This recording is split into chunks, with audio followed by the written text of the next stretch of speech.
So Kurt, your piece in this week's issue is the Person of the Year piece about the protester. Why is the protester the Person of the Year? Well, as soon as you broached this possibility to me some time ago, it immediately made sense. I mean, first of all, protest has sort of fallen out of fashion as an effective political tool the last 20 years. When you and I were young, whether it was civil rights protests, anti-Vietnam protests, they were news and they were a big deal. That, in the last couple of decades, hasn't been so much the case. Not only did protest come back in this big, globally contagious way this year, but you know, we are 2 regimes down and counting. I mean, there's this incredible effect that makes it the biggest deal in more than a century in terms of this global sense of protesting against governments that are perceived as corrupt and ineffectual, and then the consequence flowing from that. And how did this all happen? Because as you say, protest, people getting off their couches, going into the streets, was something that seemed quaint and antiquated, and suddenly, in ways that we hadn't anticipated,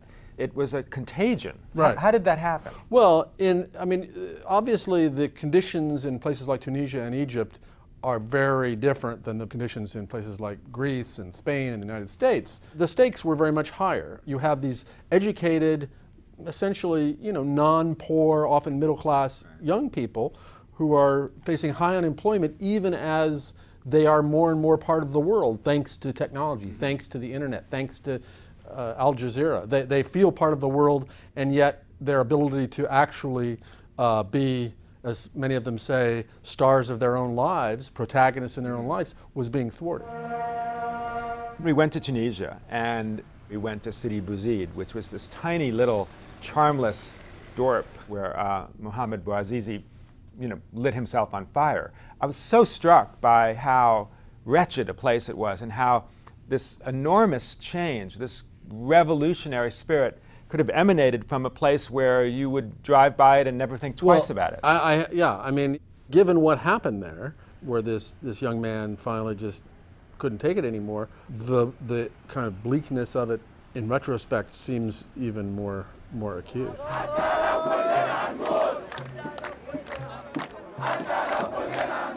We were in Tahrir Square on the day that this second round of tumult actually began. I mean, it really was kind of an amazing experience, and I don't know about you, but I felt that the feeling, the sensibility wasn't a threatening or dangerous one. It was one of great enthusiasm and feeling like we're changing the world. I mean, absolutely. It was interesting to me that there were just, you know, not uniformed people, just people, guys, who, you know, patted us down, asked to see our passport. There was this sort of ad hoc administration of it as though it were a government. It reminded me in that sense of Occupy Wall Street, which sort of created this own little municipality.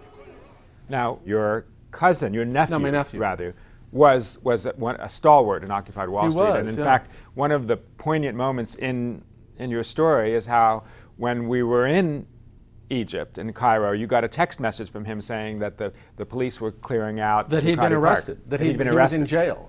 He was there on the last day when the New York police finally cleared it out, just as we were in Tahrir Square. And then somebody else sent me an email version of his Facebook update saying, I'm out of jail and I'm fine. Let's talk about the role of technology and how did that work? The people who really started the revolutions both in Tunisia and in Egypt were not part of any organization. They were people who were outside of the Muslim Brotherhood, outside of politics by and large. So using Facebook, using Twitter, using cell phones and various other apps on their smartphones was an important means of getting the news out. So it became this parallel news media.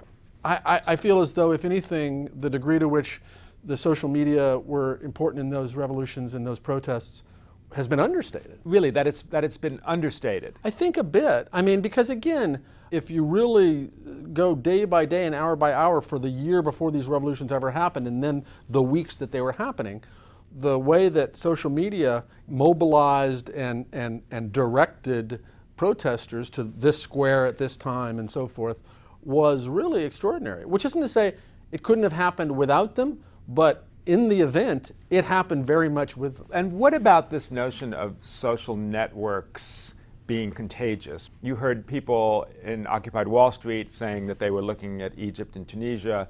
You heard people in Greece saying that they were looking at Arab Spring.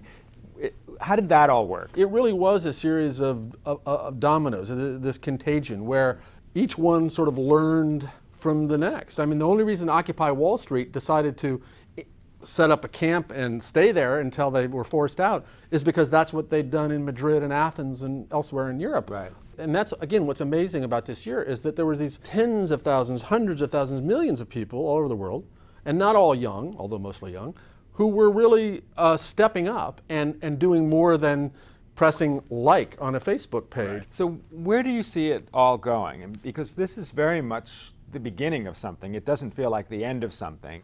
The conditions and grievances in each place have their differences, but to me, the similarities are what's striking. Mm-hmm. A sort of sham democracy that doesn't really allow for change, corrupt politicians, ineffectual government. Mm-hmm. Well, those are the complaints in Moscow, those are the complaints in New York, those are the complaints in Madrid.